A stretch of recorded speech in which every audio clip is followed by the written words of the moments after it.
Ahojte, deti! Dnes sa spolu ponoríme do tajomného príbehu od bratov Grimovcov. Volá sa Pretancované črievičky a je o 12 princeznách, ktoré každú noc zmiznú z izby a nikto nevie, kam chodia. Pripravte sa na kúzla, záhady a dobrodružstvo. Kde bolo, tam bolo, žil raz jeden kráľ, ktorý mal 12 krásnych dcér. Pleť mali ako čerstvý sneh, líca ako zrelé jablčka. Kráľovský otec každý večer vlastnoručne zamkol dvere na obrovskej spálni, kde všetky princezné spávali, no napriek tomu každá mala ráno deravé topánočky. Kde boli a čo robili po nociach? Túto otázku v kráľovstve nikto nevedel zodpovedať. Kráľ už skúsil všetko, aby odhalil tajomstvo, ale nebol o nič múdrejší. Napokon dal vyhlásiť, že ten, komu sa to podarí, môže si spomedzi princezien vybrať jednu za ženu a po smrti starého kráľa zdedí aj trón. Práve v tom čase šiel po ceste vojak vo výslužbe a premýšľal, čo si počne so svojím životom. Dobehol starenku, ktorá na chrbte vliekla veľký ťažký batoh.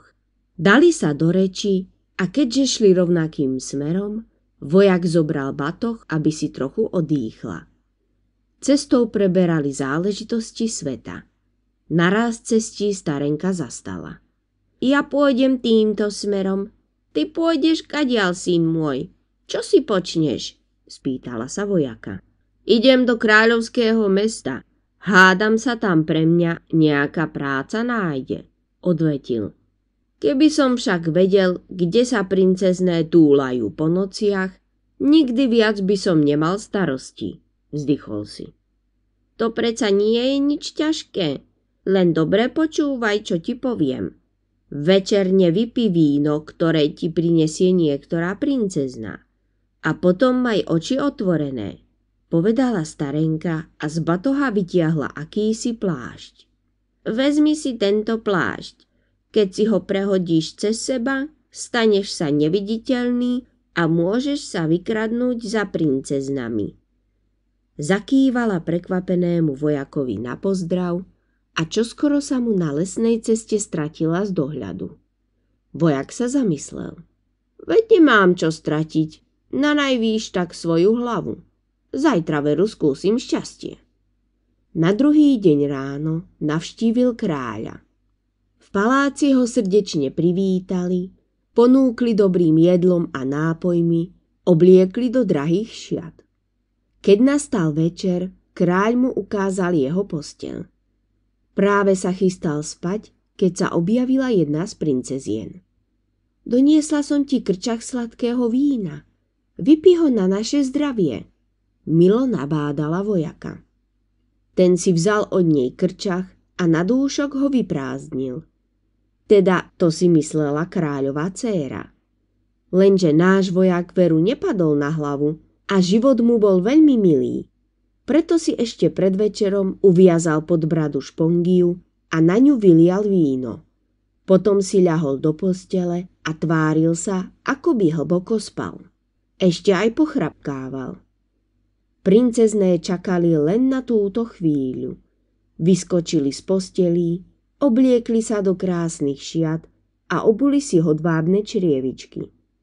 Spievali, smiali sa a tešili sa na tanec. Len najmladšia nebola nadšená rovnako ako oni. Cítim sa ako si čudne. Uvidíte, dnes v noci nedobre pochodíme, varovala sestry. Tie si ju však nevšímali. Ešte raz sa postavili nad vojaka, aby sa presvedčili, že naozaj spí. Ani sa nepohol a chrápal ako medveď. Najstaršia princezná podišla k svojej posteli a poklepala po doske. A čuduj sa svete. Posteľ sa prepadla a miesto nej sa objavilo schodisko. Princezné sa ešte raz pozreli na chrápajúceho vojaka a vykročili po schodoch nadol. Lenže ani vojak nelenil. Vyskočil z postele a prehodil cez seba starenkyň plášť. V tej minúte sa stal neviditeľný a vydal sa po stopách dievčat. Keď zišiel po schodoch, zistil, že sa nachádza v krásnej aleji strieborných stromov. Tak sa začudoval, že najmladšej princeznej pristúpil šaty. Jaj! Vykríklo dievča. Niekto ma chytil za šaty. Nevymýšľaj, zahriakla dievčinu, ktorá si staršia sestra. To sa ti určite len sukne zachytil o nejaký konár. Odvtedy dával vojak väčší pozor, kam stúpa, keď kráčal za princeznami. Cestou odlomil kus konára zo strieborného stromu ako dôkaz a ukryl si ho pod plášť. Čoskoro zabočili do druhej aleje a vojak sa čudoval ešte väčšmi. Tu bolo všetko do posledného konára, do najdrobnejšieho listu z číreho zlata. Aj na tomto mieste odlomil konárik a strčil ho k striebornému. Lenže nakoniec prišli do aleje, v ktorej celkom stratil reč. Bola neuveriteľne nádherná. Aj ten najdrobnejší konárik bol z likotavých diamantov. Vojak pristúpil ku konáru, aby ho odlomil, ale náhodou ním zavadil o kmeň stromu. Ozvalo sa prenikavé zadunenie. Najmladšia princezná sa opäť vyľakala. Počuli ste to? Niekto nás prenasleduje. Kdeže? To len rozozvučali veľký zvon, lebo sa tešia z nášho príchodu, upokojovala ju staršia sestra. Medzi tým prišli na breh krásneho jazera. Na vode sa hojdalo 12 člnov a v každom z nich sedel jeden riečny princ.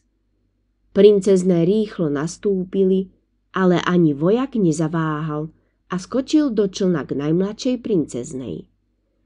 Ej, ale je dnes ten čln ťažký, ozval sa v strede jazera princ. Z celej sily veslujem a predsa sa len pomaly hýbeme. Napokon sa dostali na druhý breh. Tam stál nádherný palác a z neho vychádzala veselá hudba. Princezné a princovia vošli dnu. Zábava bola v plnom prúde. Princezné neváhali a dali sa do tanca. Aj vojak s nimi tancoval až do brieždenia, samozrejme pre všetkých bol neviditeľný. Nad ránom sa vrátil späť s dievčatami. Na schodoch ich predbehol a tak, kým oni vyšli do izby, on už chrápal. Dievčatá sa vyzliekli, obdraté topánočky položili k posteliam a zaspali. To sa zopakovalo aj druhú, aj tretiu noc. Vojak za každým nepozorovaný nastúpil do iného člna. Poslednú noc si z paláca odniesol aj nádhernú vínovú čašu. Ráno si ho kráľ zavolal k sebe. Vojak vytiahol spod vankúša strieborný, zlatý a diamantový konár, nezabudol ani na čašu a vybral sa za kráľom. Podarilo sa ti odhaliť tajomstvo mojich dcér, vyzvedal kráľ. Podarilo, pán kráľ. Tvoje céry chodia tancovať do jedného podzemného paláca. Spoločnosť im robí 12 princov, odvetil vojak. Vytiahol z košele konáre aj čašu a vyrozprával kráľovi, čo videl. Kráľ si dal zavolať céry. Keď uvideli konáre, pochopili, že ich tajomstvo je odhalené. Nič nezapierali, všetko priznali a vojak si za odmenu mohol spomedzi nich vybrať ženu, po ktorej boku múdro kráľoval až do smrti.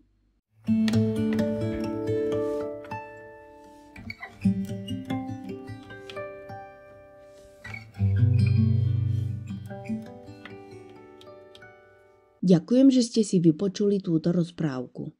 Ak sa vám moja nahrávka páčila, dajte mi like a prihláste sa na odber. Ďakujem pekne.